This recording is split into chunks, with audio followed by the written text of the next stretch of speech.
తెలంగాణలో ఒక 10 ఎకరాల శిఖం భూమిని ఆయన కొనుక్కున్నాడు. కొనుక్కున్న తర్వాత ఏమైంది, ఆ కొనుక్కునే కన్నా ముందే చాలా చెరువులకు జనరల్గా ఫైనల్ చేసి మ్యాక్సిమం ఫ్లడ్ లెవెల్ అది డిసైడ్ చేయరు. కానీ ఈ పర్టికులర్ చెరువు పవన్ కళ్యాణ్ గారు ల్యాండ్ కొనుక్కున్నది కోడికుంట అనే చెరువు, సర్వే నంబర్ 706. దీంట్లో మొత్తం ఫైనల్ నోటిఫికేషన్ వచ్చింది.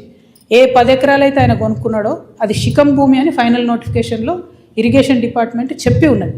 పవన్ కళ్యాణ్ గారు నిన్న మాట్లాడుకుంటే ఏమన్నారంటే, నా తప్పు ఉంటే అది శిఖం భూమి అయితే ప్రభుత్వానికి ఇచ్చేస్తామన్నారు. అయితే ఈయన రిజిస్ట్రేషన్ చేసుకునేటప్పుడు ఎన్ని తప్పులు దొరికాయంటే, అందులో ఓన్లీ 3 ఎకరాలే శిఖము, మిగతా 7 ఎకరాలు మాగాని అని రాసింది. కానీ అది తప్పు, ఖచ్చితంగా రికార్డ్స్లో ఉంది. నేను ప్రభుత్వాన్ని డిమాండ్ చేస్తూ ఉన్నాను, ఇరిగేషన్ రికార్డులో 10 acres శిఖం భూమి అని ఉన్నది. ఆ కాగితాలు మా దగ్గర ఉన్నాయి, కానీ ప్రభుత్వం దగ్గర ఆల్రెడీ డేటా ఉంటుంది కాబట్టి మీరు చర్యలు తీసుకోవాలని డిమాండ్ చేస్తున్నాను. పవన్ కళ్యాణ్ గారు నేను అడిగేది ఏంటంటే, మీరు వాపస్ ఇస్తా అన్నారు కదా, వాపస్ ఇచ్చేసేయండి. మామూలు రైతుల దగ్గర తీసుకున్నప్పుడు కాంపెన్సేషన్ ఎట్లా ఇస్తారో గవర్నమెంట్, మీకు కూడా ఏ టీడీఆర్ ఏ పైసలు ఇస్తారు, అర్జెంటుగా వాపస్ ఇచ్చేసేయండి. మీరు కంచె వేసిర్రు, ముందు ఆ కంచె తొలగించండి. శిఖం భూమిలో కూడా కంచె వేయడానికి ఉండదు. మీరు మట్టేసిర్రు, ఆడ గోవులకు వాటికి వీటికి గ్రాసం వేస్తున్నా అని చెప్పారు, మట్టేసిర్రు, ఆ మట్టి మొత్తం చెరువులే వేసిర్రు కాబట్టి అది కూడా తొలగించాలి. తక్షణమే మీరు వాపస్ ఇవ్వాలని చెప్పి నేను పవన్ కళ్యాణ్ గారిని డిమాండ్ చేస్తున్నాను. At the same time Pawan Kalyan గారు ఏమంటాడు, అనేకమైన మాటలు అన్నాడు. తెలంగాణ వాదులు ప్రాంతీయవాదం అంటే ఉగ్రవాదం అన్నాడు. అనుకుంటా నేను గద్దరన్నకు కారు కొనిచ్చిన అన్నాడు. అంటే మీరు మా కళాకారులను ఎందుకు అవమానపరుస్తారు? ఒక పక్కనేమో ప్రొఫెసర్ నాగేశ్వర్ మాట్లాడితే ఆయన మీదకి వస్తారు, మేధావుల మీదకి, ఇంకో పక్క కళాకారులు. అసలు మీరు కూడా కళాకారుడే కదా, మీరు సినిమా యాక్టరే కదా. మీరు సినిమా యాక్టర్గా మీకు ఎట్లా వస్తుంది జీవనాధారం? ఏ సినిమాకైనా హయ్యెస్ట్ ఇన్కమ్ నైజాం నుంచే వస్తుంది. అంటే మా తెలంగాణ బిడ్డలు చూసే టికెట్లతోనే మీ సినిమాలు నడుస్తాయి. హయ్యెస్ట్ ఇన్కమ్ నైజామే, హయ్యెస్ట్ కలెక్షన్స్. అంటే మీరు కొనుక్కున్న ప్రతి కారులో మా తెలంగాణ బిడ్డలు కొన్న టికెట్ పైసలు ఉన్నాయి. మీరు కొనుక్కున్న ప్రతి భూమిలో మా తెలంగాణ బిడ్డలు కొన్న టికెట్ పైసలు ఉన్నాయి. మీరు మా గద్దరన్నను పట్టుకొని నేను కారు కొనిచ్చినానని ఆయన చనిపోయాడు, మీరు కొనిచ్చిరో కొనియలేదో ఎవరు తెలియదు. కానీ జనరల్గా ఏమంటారంటే, మనం ఒక మంచి పొజిషన్లో ఉన్నప్పుడు కుడి చేత్తోని దానం చేస్తే ఎడమ చేతికి తెలియద్దు అంటారు. అప్పుడెప్పుడో కారు కొనిచ్చి గప్పాలు కొట్టుకునేది మీరు కొంటే కొన్నారు కావచ్చు, పెద్ద ముచ్చటేముంది. ఆయన ఎన్ని ఫోక్ ట్యూన్స్ దొంగతనాలు చేసి మీరు సినిమా పాటలు పెట్టుకుంటలేరు. ఇచ్చిర్రా ఎప్పుడన్నా రాయల్టీ మీరు ఫోక్ ఆర్టిస్టులకి? ఎప్పుడన్నా ఫోక్ ఆర్టిస్టులను ఆదుకున్నారా? చిన్న నిర్మాతలను ఆదుకున్నారా? పక్క రాష్ట్రాల్లో ఎట్లా చేస్తారు, తమిళనాడులో అక్కడిక్కడ వాళ్ళందరూ.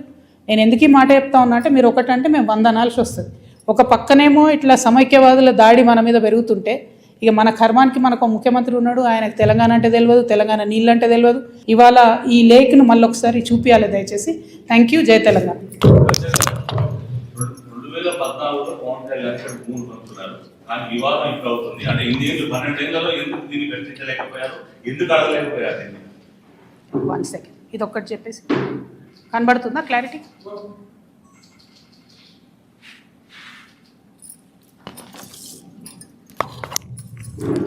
పవన్ కళ్యాణ్ కానీ ఎవరు కానీ భూములు కొనుక్కున్నా, అది రిజిస్ట్రేషన్ చేసుకున్నా, వాటి ఫైనల్ డీటెయిల్స్ తెలిసేంత వరకు మీకు తెలిసి నేను ఎక్కువ మాట్లాడను.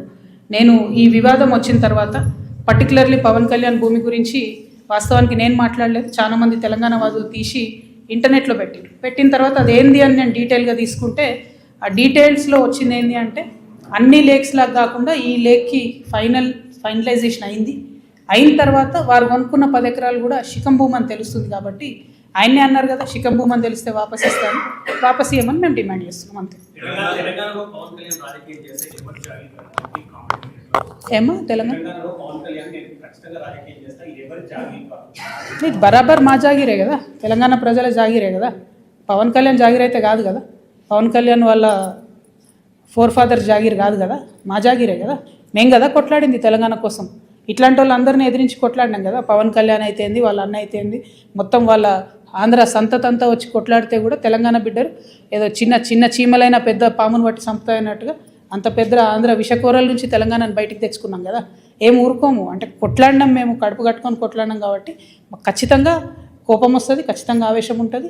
ఇక్కడ మీరు వచ్చి రాజకీయాలు చేస్తామంటే మాత్రం ప్రజలు ఓడిస్తారు ఖచ్చితంగా. ఇప్పుడు రాజ్యాంగం చెప్పింది కాబట్టి ఎవరన్నా ఎక్కడన్నా పోటీ చేయొచ్చు అనేదానికి ఇబ్బంది ఏం లేదు. కానీ నైతికత అనేది ఒకటి ఉంటుంది. మీ వల్లనే సావగొట్టబడి, మా వనరులు దోచుకోబడి, మా సంస్కృతి మరుగున పడిపోయి, మేము ఇబ్బంది పడి 1200 మంది అమరవీరులు చచ్చిపోతే నువ్వు ఇక్కడ వచ్చి రాజకీయం చేస్తా అంటే, మరి మేము తెచ్చుకునేది ఎందుకు తెలంగాణ? మేము చూసుకుంటే ఎందుకు ఊరుకుంటాం? టెక్నికల్గా నువ్వు 100 పనులు చేయొచ్చు, కానీ మారాలిటీ ఉండదా లైఫ్లో? నైతికత ఉండదా? చాలా పెద్ద నైతిక విలువలు చెప్పేటటువంటి మనిషి.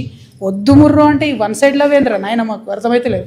వద్దు బాబు మీ ఆంధ్రాలో మీరు ఏమైనా చూసుకోండి అంటే ఈ గోలేంది, మీద వచ్చి యాసిడ్ వస్తా అన్నట్టు ఈ బలవంతము లవ్ ఏంది నాకు అర్థమైతే లేదు. అక్కడ కట్టుకోండి కదా క్యాపిటల్, ఆడ పడవలు వేసుకొని పోయే పరిస్థితి ఉంది, ఆడ కట్టుకోండి. అక్కడ ప్రజలను బాగా చూసుకోండి, అక్కడ ప్రజలకు హెల్ప్ చేయండి, అక్కడ పేద ప్రజలకు పనులు చేయండి. అవన్నీ ఇట్సబెట్టి వచ్చి మా మీద పడి ఎందుకు? ఇక్కడ లేరా మా నాయకులు మస్తు మంది ఉన్నారు కదా, మేమే ఎవరమవరం గెలుస్తాం, మేమే ఎవరమవరం చేసుకుంటాం, మా వాళ్ళు చేయగలిగినంత మేము చేసుకుంటాం, మేము బాగుపడతాం.